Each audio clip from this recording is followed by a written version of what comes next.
अस्सलाम वालेकुम। पेशावर में मतरा इलेक्शन ने हुकूमती ऐवानों पे लर्जा तारी कर दिया। ये क्या डिटेल है, ये आज मैं आपको बताऊंगा। लेकिन इससे पहले अगर आपने मेरा YouTube channel Anis Khan official subscribe नहीं किया, इसको सब्सक्राइब कीजिएगा, लाइक कीजिएगा, कमेंट कीजिएगा और दोस्तों के साथ शेयर कीजिएगा। मतरा इलेक्शन कल जो हुआ है, इसकी अहमियत बहुत ज़्यादा है। एक ऐसे वक्त में जब इमरान खान जेल में है, उसकी पार्टी को कुचलने के लिए हुकूमती जबर और जुल्म बर्बरियत इंतहा पे है, मीडिया पे पाबंदी है, उसका कोई नाम नहीं ले सकता। इमरान खान पे 200 जाली FIR दर्ज की गई हैं। इमरान खान पे एक कातिलाना हमला हो चुका है और एक जाली तोशाखाना केस में उसको जेल में डाल दिया है। ऐसे में और आप बाहर एहतजाज के लिए निकलते हैं तो पुलिस खड़ी होती है, दफ़ा 144 आपका इंतज़ार कर रहा होता है। ऐसे में मतरा इलेक्शन की अहमियत बहुत बढ़ गई थी और यही वजह है कि हुक्मरान इलेक्शन में जाने से घबराते हैं और इमरान खान को किसी भी तरीके से इंतखाबी अमल से बाहर रखने के लिए जो भी जायज़ नाजायज़ कानूनी गैर कानूनी तरीके हैं वही अपनाए जा रहे हैं।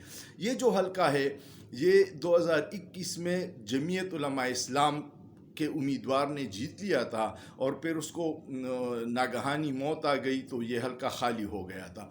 उस वक्त परवेज़ खटक के हल्के के करीब है महमूद ख़ान जो वज़ीर आला था, बगोड़ा बन गया है, उसकी हुकूमत थी और ये हल्का जमीयत उलमा इस्लाम ने 13,000 के करीब वोटों से PTI से जीत लिया था। और ये हल्का नूर आलम ख़ान का हल्का है, MNA जो नूर आलम ख़ान लोटा बन गया था और अब वो पब्लिक अकाउंट कमेटी का चेयरमैन है। पूरा प्रोटोकॉल और पूरी मराहत और इख्तियारात के साथ इस हलके में वो भी ये उसका हलका है। ये हलका ग़ुलाम अली का है जो इस वक्त गवर्नर है और नूर आलम के ख़िलाफ़ इलेक्शन लड़ता है और इसका ग़ुलाम अली का बेटा पेशावर का मेयर है जमीयत उलमा इस्लाम का। और PDM की पूरी जमातों का ज़ोर, वसाइल, दोंस, दांधली, रिश्वत, मरात की लालच, लेकिन अवाम ने उन सब चीज़ों को मुस्तरद किया, खौफ के बुत को तोड़ दिया। जिस जोश जज्बे से अवाम निकले हैं, ये बहुत सारे लोगों के लिए आंखें खोलने के लिए काफ़ी है। और ये बंद कमरों में जो फ़ैसला साज हैं, जिनसे मैं बहुत बसद एहतराम अक्सर अर्ज़ करता हूँ कि खुदारा मुल्क को और दलदल में मत धकेलिए, अवाम की ख्वाहिशात को सुनिए। इसी में इस मुल्क की बका और तरक्की है और हम चाहते हैं कि पाकिस्तान इंतहाई मजबूत हो, पूरे अक़वाम आलम में पाकिस्तान का नाम हो, पाकिस्तान के इदारे मजबूत हो, मजबूत फ़ौज हो, तभी हम पाकिस्तान को आगे लेके जा सकते हैं। लेकिन ये नहीं हो सकता कि हम आवाम के ख्वाहिशात के बरक्स फ़ैसले करें और फिर आप कहें कि अब सियासी इस्तेहकाम भी आएगा। इस तरह सियासी इस्तेहकाम नहीं आएगा।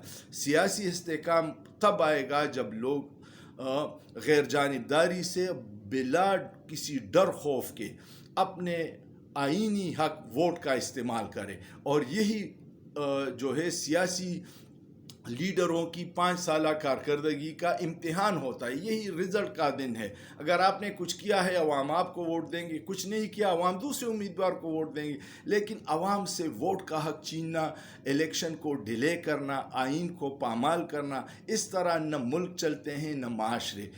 इसमें सिर्फ नुकसान ये होता है कि अवाम और रियासत के दरमियान दूरी पैदा हो जाती है, जिसका नुकसान रियासत को होता है। अवाम का एतमाद रियासत पे बहुत ज़रूरी है और इदारों और रियासत और अवाम, ये तीनों मिल के किसी भी मुल्क को आगे लेके जा सकते हैं और किसी भी मुल्क को बर्बाद भी कर सकते हैं। इनमें दूरियां, दरारें, ये सब जानते हैं। 71 में हमने देख लिया, अवामी ख्वाहिशात के बरक्स एक पॉपुलर लीडर को जेल में डाल दिया, गद्दारी के मुकदमे करवा दिए और नतीजा हमारे सामने है। अब फिर यही हो रहा है। लोगों ने अपने गम गुस्से का इजहार किया, लोगों ने मनफी प्रोपेगंडा रिजेक्ट किया, लोगों ने अदालती फ़ैसला रिजेक्ट किया, लोगों ने इमरान खान के जेल में डालने کا غصہ ووٹ پہ نکال دیا اور یہی نتیجہ آ گیا. 7,000 ووٹوں سے صرف جمعیت علماء اسلام کو شکست دی. یہ وہ سیٹ ہے جو جمعیت جیت چکی تھی.